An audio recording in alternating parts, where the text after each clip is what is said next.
Is QROPS a good idea? Yes, QROPS can be a bloody good idea depending upon the size of your pension pot over the course of the years. So, one of the main reasons we would advise clients to use QROPS over the course of the years was lifetime allowance. So, lifetime allowance was introduced in 2006. In 2011, it peaked to 1.8 million and it came down to 1.073 million. Lifetime allowance was abolished in April 2023. However, this doesn't mean that everyone who avoided lifetime allowance by transferring into a QROPS made a bad decision, because effectively no one could have predicted that the UK government was going to abolish lifetime allowance. But also importantly, Labour are almost certainly going to come back into power. Well, it looks like that way with the polls. They will almost certainly reintroduce lifetime allowance. As such, for clients with large pension pots over their lifetime allowance or approaching lifetime allowance, QROPS were a very good idea and still are a very good idea because Labour will bring it back in.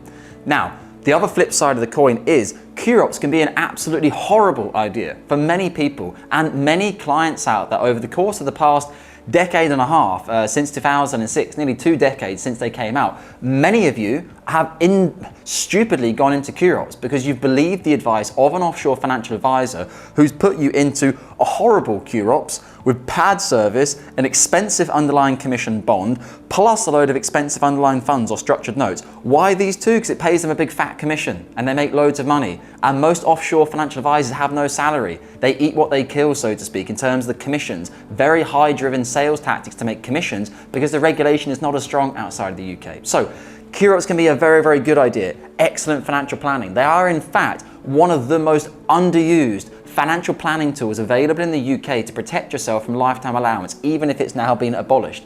But on the other side of the equation, they can be used to terrible effect. And the most important thing to understand here is it's not the QROPS. QROPS are not bad, or QROPS are not good, so to speak. QROPS are very, very good if used correctly. What's bad is the 95% of the international advisors who represent and sell QROPS, because they will put you into funds and bonds that pay them larger commission.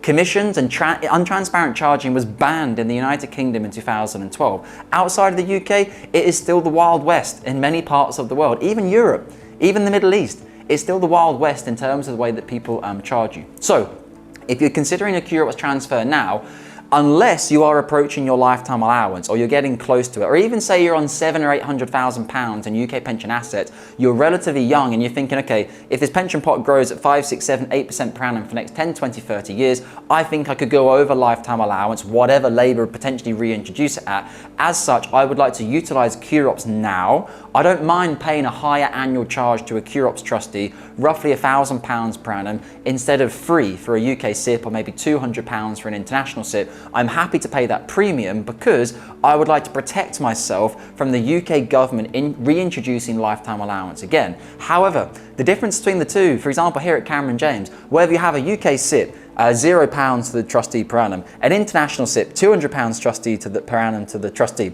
or a QROPS, maybe £1,000, £1,500, depending upon the pot size to the trustee, the underlying investments and the underlying platform is the same with us. We don't rip you off with these bonds and structured notes and trail paying funds underneath. We will keep it all the same. So it is literally just a difference of the cost. So that explains to you, QROPS are not bad and QROPS are not good. SIPs are not bad and SIPs are not good. It's what you put inside those pension products, which can either screw you or can either leave you with an excellent retirement. So if you're watching this video and considering a QROPS transfer, get in touch below. We'll talk you through everything you need to know. We'll also put together a free advice report for you outlining the benefits of a QROP and the potential disadvantages of a QROPS compared to using something such as an international SIP or a SIP, or even just staying where you are inside your pension pot. The only caveat with that is not for defined benefit pensions. Defined benefit pensions, you obviously have to have a fixed non-contingent report written by the pension transfer specialist, which is not free.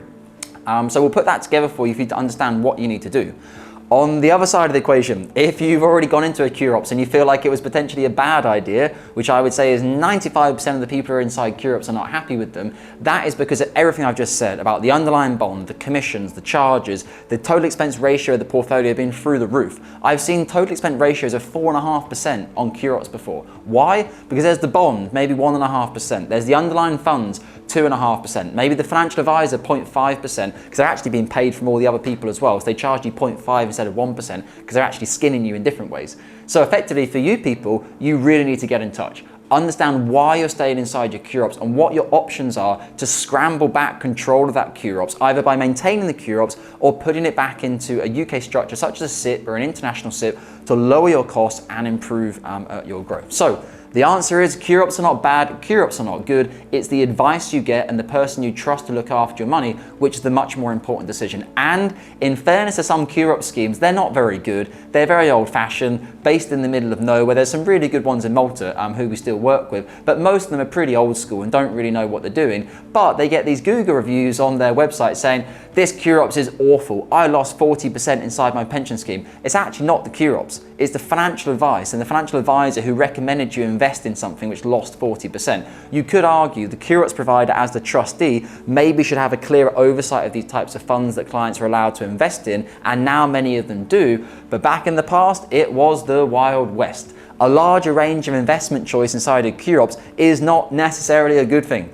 Inside a UK pension such as a SIP, the investment choice you have is almost unlimited as to what you can invest in: active, passive, ETFs, like everything is there. There's no need for 99.9% of clients to have anything extra than what you can invest inside a UK pension pot. Guys, I hope it's been a useful video. As always, take care of your UK pension assets and get your QROPS sorted.